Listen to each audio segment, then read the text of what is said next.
À quelques mois de l'ouverture de la conférence sur les conditions climatiques à Paris en vue d'aboutir pour la première fois à un accord universel permettant de lutter efficacement contre le dérèglement climatique, le Togo continue par déployer des efforts pour baisser son émission de gaz à effet de serre en mettant des moyens pour son atténuation et son adaptation. Le Togo, comme la plupart des pays côtiers de l'Afrique de l'Ouest, est confronté à de graves problèmes d'érosion du littoral qui se manifestent depuis des décennies par le recul spectaculaire du trait de côte. Ce problème est en partie lié à l'exploitation du sable sur la côte, occasionnant l'avancée de la mer avec pour conséquence l'accentuation de l'érosion de la côte togolaise.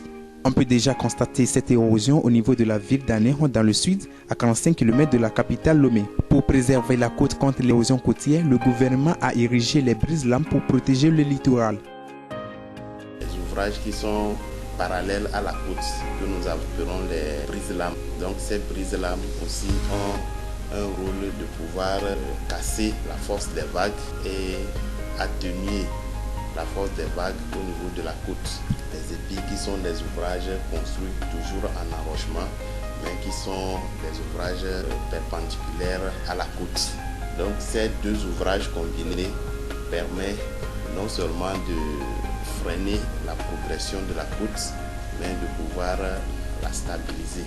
L'observation des données thermiques moyennes des 45 dernières années du pays montre une augmentation progressive de la température annuelle de 0,015 degrés à 0,024 degrés Celsius lorsqu'on passe de la région maritime dans le sud du pays à la région des savanes dans le nord. Entre 2008 et 2010, les changements climatiques ont entraîné des précipitations extrêmement fortes causant des inondations occasionnant des destructions importantes au Togo. Pour éviter qu'un tel fléau ne se reproduise, le gouvernement a entrepris la construction des ponts et des bassins de rétention d'eau pluviale dans les zones ciblées. Avant la construction de ce bassin, l'eau débordait ici, mais avec l'intervention du gouvernement, on voit que maintenant, aux alentours, le quartier même est un peu à l'aise maintenant et que l'inondation même ne prend plus place comme avant. En ce qui concerne la pluviométrie, sa variabilité croissante influence le débit des fleuves et des rivières, sources d'énergie hydroélectrique. Depuis quelques années, le Togo connaît un dérèglement des saisons. Ce phénomène affecte considérablement la qualité et la quantité de la production agricole.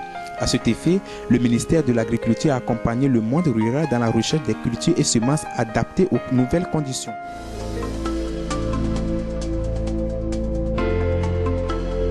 Le coût approximatif de mise en œuvre des projets d'adaptation urgents et immédiats prévus dans le programme d'action nationale d'adaptation au changement climatique au Togo est de 9,32 milliards de francs CFA, un coût significatif par rapport au budget national estimé à 350,417 milliards en 2009.